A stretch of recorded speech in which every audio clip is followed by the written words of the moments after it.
Hello and welcome back to the channel. Today it's Sunday and we just had a really nice morning. We made pumpkin pancakes and I got a little bit of the cleaning bug in me. As you can see, I have open shelving for our kitchen where it's actually, I'm very happy that we do because I have so many things that I like to display and change out for the season. So today I took everything down and I dusted and I cleaned everything, and I thought I would share with you how I put everything back so you can get a little decorate with me, even though I've had everything decorated in the kitchen at least for a couple of weeks. But because it's open, it does get pretty dusty, and so I take everything down every couple weeks just to make sure everything's really clean. And while I do that, I also had some green apples that I needed to use up. So I picked a recipe from a Southern Living magazine from last year, 2023 October issue. So I'll be sharing that with you as well. So if you're interested in seeing how I decorate my open kitchen shelving for Halloween, stick around and I hope you enjoy. So I'm going to be making a harvest cake. And the first step is to peel the apples. I believe it's 6 apples that I've washed, and I'm just using a paring knife to take all of the skins off. This method was the one my grandmother and my mom and aunt used to peel apples or potatoes. They always used a paring knife and worked it around the apple or potato. Was this a method that you use or your parents? I know some people use a regular peeler to peel their apples, or maybe you have one of those fancy apple peeler machines. I think those are pretty cool. But anyhow, I'm just working my way around these apples and having some nostalgic thoughts as I do that. And the next step is to chop up the apples. I chose to chop them in a medium dice, I would say. They're not so large that they don't get well incorporated, and they're not too small that they get lost in the cake. And when it did bake up, I could still see the chunks of apple inside the cake, so I knew, and whoever was eating and sharing this cake with me would know that those were indeed apples in the cake.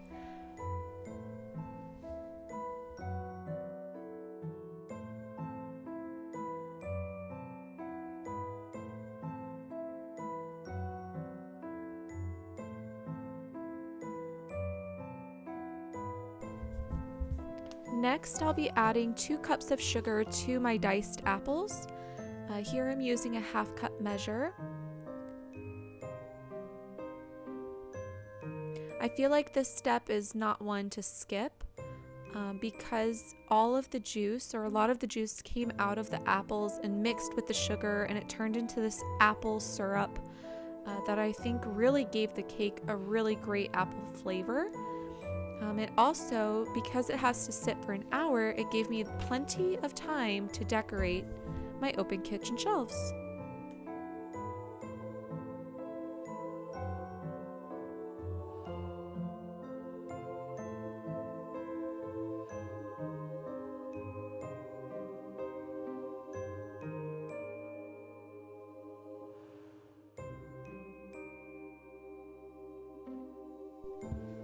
So to start off my decorating, I'm starting on the top of my counter right next to my stove, my oven, and I'm just adding all of my utensils in. I don't change out the jar. It's just the one I use all the time. I did, however, move some of my orange utensils up to the front. And next I'm adding in this little caddy. This my husband and I used at our wedding for our wedding program, so those were in that box. And I just reuse it. I keep our salt and pepper and our oil, all the cooking spices that we use that we use often are just right there. And next I'm going to alternate some of my cookbook collection. I chose some black spines and also some orange and yellow just to give it that spooky look. And that persimmon cookbook is one from my grandmother. And right next to it, I do have my crock pot set to make some yummy dinner. This day was very productive for me. And on the wall there, I do have my pumpkin pie dish hanging on the wall there. And I'm going to add a little owl trivet to the front of my spice box.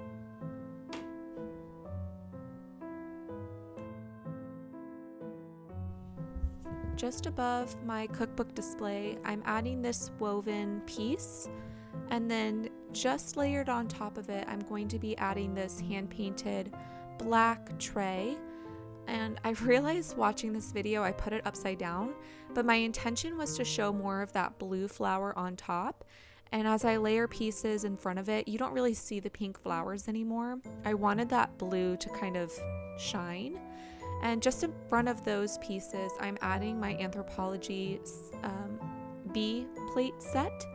And if you watched my Halloween coffee bar station, I also have the bee mugs in my coffee bar station, so it kind of ties back together. And then inside of the bowls, I'm adding my Orange Temptations measuring cups. I just love this color, and I do use it throughout my kitchen display here. Next to that, I'm adding this Nestle tin, and inside of it I planted a pothos, and it is just going crazy. It's loving it.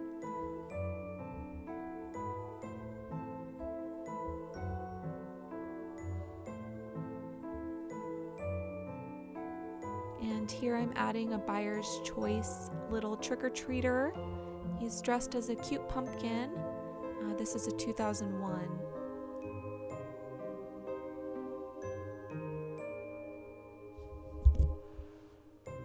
I really like adding greenery into my Halloween displays.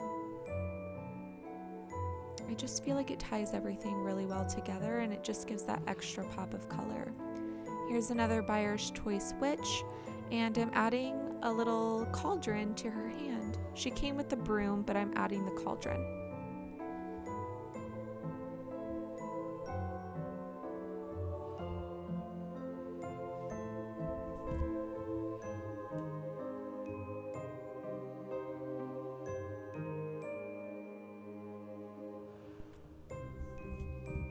This Mexican pottery soup tureen I picked up at an estate sale, and I'm just turning the lid upside down, and you'll see in a moment that I'm going to fill it with some mini jack-o'-lanterns. Those I picked up from Goodwill. They were new in package. It came with 10 of those mini pumpkin pails, so I'm just adding those into the top here as another little pop of color. One thing I want to mention about this Mexican pottery, well, one, I just love the pattern, but two, I did get a little bit worried because I was purchasing so many vintage pieces from estate sales and antique markets about lead poisoning, because I do use the pieces in my kitchen. So I did buy a lead testing kit, and this Mexican pottery came back as positive for having lead. So this in our kitchen is just for display, which I'm fine with because it's a beautiful piece, but I am kind of bummed that we can't use it for our soups and different recipes. So just something to be aware of, with some of these vintage pieces do have lead in them, so you have to be careful. But I'm adding more to the background of my kitchen here. So I added some more wood pieces just because the background of my kitchen is white. I'm warming it up with those wood tones. And then here I'm adding a couple more cookbooks. I love that cookbook on top. It's the Saucier's Apprentice. It's a cookbook about sauce essentially, but I love the play on words with the Saucier's Apprentice instead of the Sorcerer's Apprentice. And on top of that, I'm adding these amber glass skillets and a little patchwork pumpkin. I picked him up at a garage sale. I just love his face.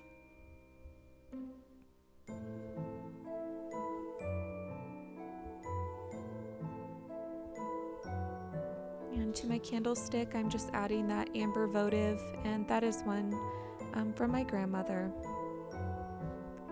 I love finding little ways to add memories of my grandparents into my displays. Just makes me happy.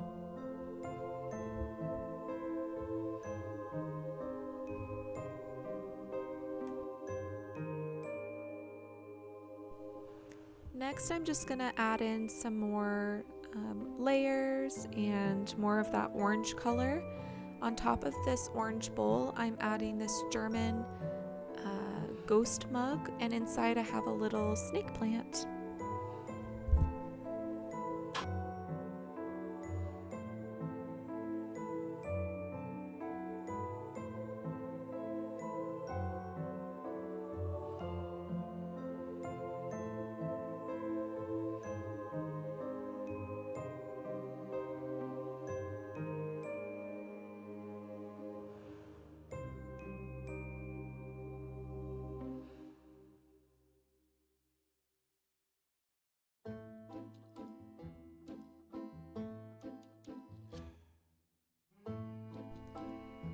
So for spooky season, I picked up this 19 Crimes wine, just to add to our wine little section there.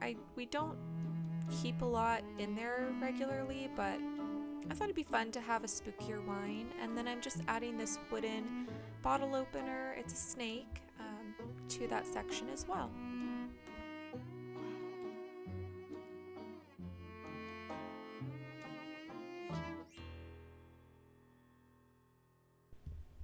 So to film this video today, I'm using a new tripod, and it's a little bit shaky as I walk around. It's just on my floor, and as I walk through my floorboards, it's just being a little shaky, so I apologize if that makes you woozy. I'm gonna have to find a sturdier way to film in the future. But for this section, I love that orange vintage bowl, and I put that on top of a doily, and inside those wooden bowls I added this skull mug, and I just think it's so perfect. And I do have the matching vase that goes with that bowl, so I'm just adding that in the background with a little bit more pathos. And that picture on the far right there, that is it's almost like a boat dock, but it kind of reminded me of Savannah, Georgia as well. So if you haven't seen my fireplace mantle Halloween video, please go watch. That one was designed after our trip to Savannah, Georgia. Oh, and this is one of my favorite pieces. So this is it's like a hand-painted Victorian home wall pocket. And inside there, I'm just going to add a few of those fall foliage picks just to spruce it up a little. But I have mentioned before that I love using these Victorian home pieces in my decorating. I'm just really drawn to them. And those creamer and sugar I picked up at Goodwill. Now these blue plates and bowls are our everyday plates and bowl set that we use. So those don't really change for the season, but I find that the light blue color goes with most of the things that I decorate with. Even with the oranges, you'll see it ties in really well. And then for the casserole dishes, the bottom two casserole dishes that I'm putting here, I received for free. Somebody was moving out down the street and they had this box out with these wonderful casserole dishes. So in the bottom casserole dish, I'm just putting 2 small bowls so I can layer my casserole dishes so you can see the different colors, because I did love the colors of these so much, and they're perfect for Halloween, and these will also stay for my Thanksgiving season. So I don't decorate right away for Christmas like I know a lot of people do right after Halloween. Like November 1st, they're decorating for Christmas. I do like to savor the fall season a little bit, so after Halloween, I'll transition everything into Thanksgiving, and then after Thanksgiving, I'll transition to Christmas. But let me know in the comments, Are you an early Christmas decorator, or do you hold on to fall for dear life like me? But yeah, inside of those casserole dishes, I added these spooky jack-o'-lantern cookie tins, I think they are, and I also got those at Goodwill.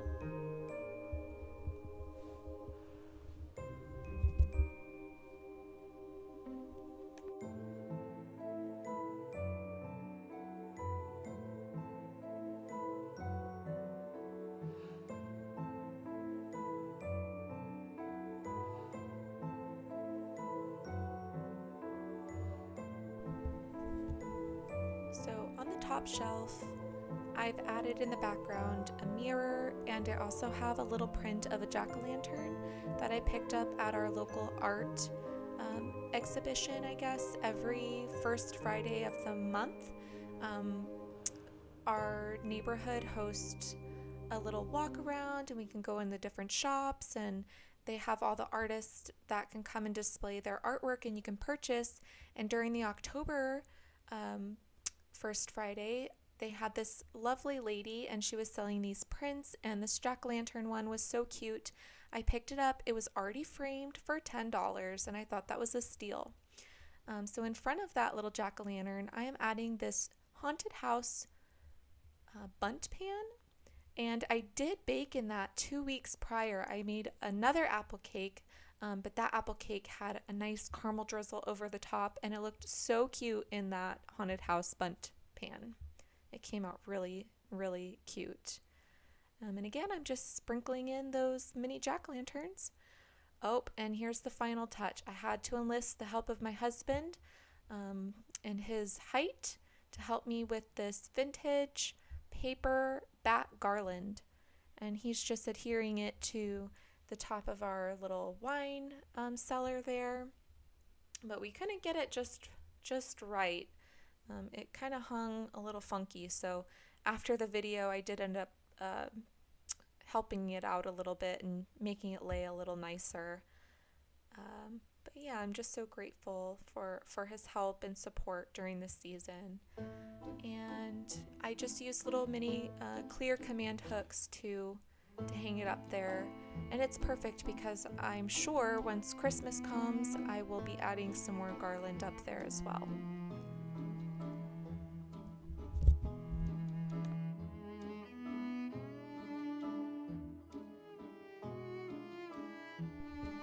Okay, now that the shelves are done, let's get back to baking our cake.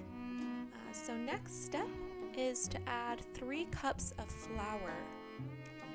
And I'm using the good old scoop and level technique here. And we don't have a dishwasher, so anytime I can lessen the chances of silverware, I definitely take advantage of that. I know I could use a knife to level that flour, but that would be one more knife that I would have to wash. So instead, I'm just using my God-given tools and using my finger to level.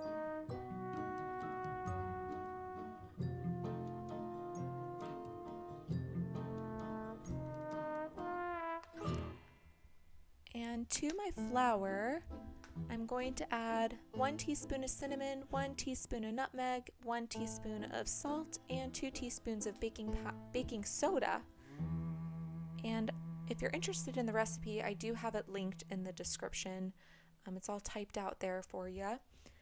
And in a separate bowl, I'll be adding 2 eggs and 1 cup of veggie oil and giving that a really great whisk.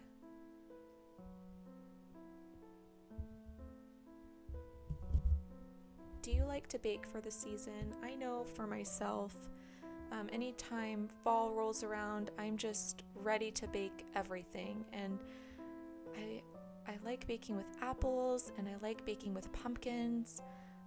And my grandmother had a persimmon tree, and she baked every year. She baked with her persimmons.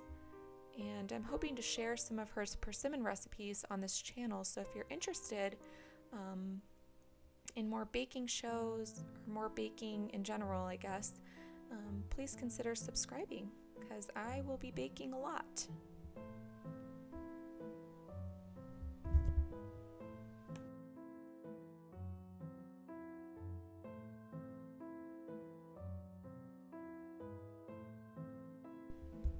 So next I am giving those apples a really good stir, and you can kind of tell from just looking there, the apples, the juice all came out and the sugar all dissolved, and I'm just going to add that into those wet ingredients there and get that all incorporated. And the smell, it just smells so good, very fresh. I should mention I did not use all 6 apples in this recipe.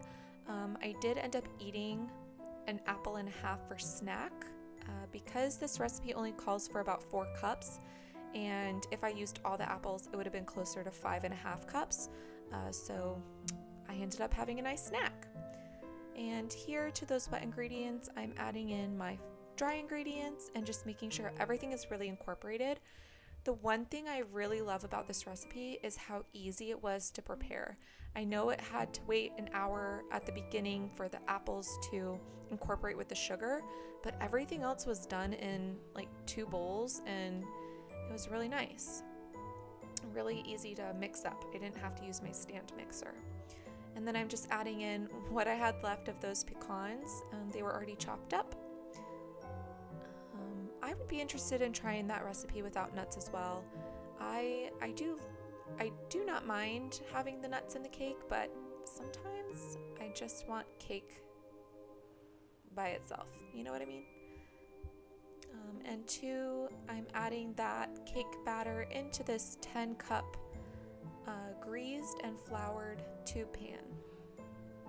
And I'm going to give it a couple hard whacks on the table to make sure there's no air bubbles inside, and it's ready to go in the oven. I'm just double checking that I got all of the ingredients in the recipe, since it was the first time I'm making this cake. And be sure to stick around because I will be at the very end. I'll be showing a quick overview of the kitchen, everything together, including my coffee bar and above my refrigerator as well. So now that the cake has cooled, I let it cool for about 30 to 40 minutes. I'm going to make this quick white icing recipe, and it's just your simple powdered sugar, 2 tablespoons of milk, and ½ teaspoon of vanilla extract. And I'm using the vanilla extract from Trader Joe's. It's the bourbon vanilla extract, and it is fantastic. Okay. So yeah, I'm just gonna mix up that icing really quick and make sure there's no lumps in it before drizzling it over my cake.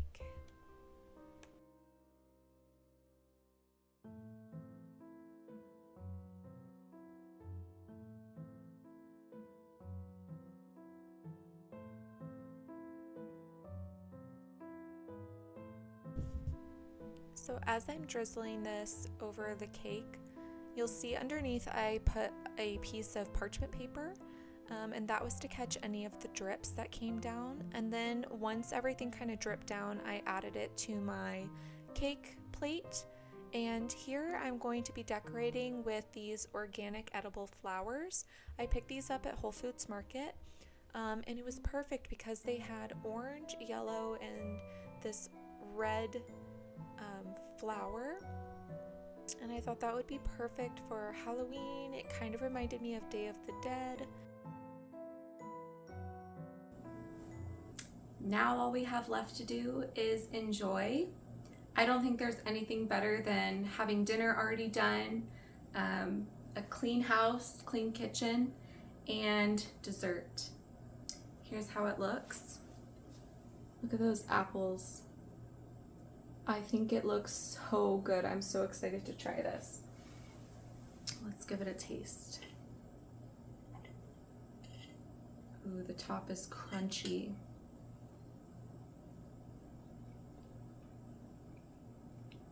Wow. It's really, really delicious. The apple flavor is definitely coming through.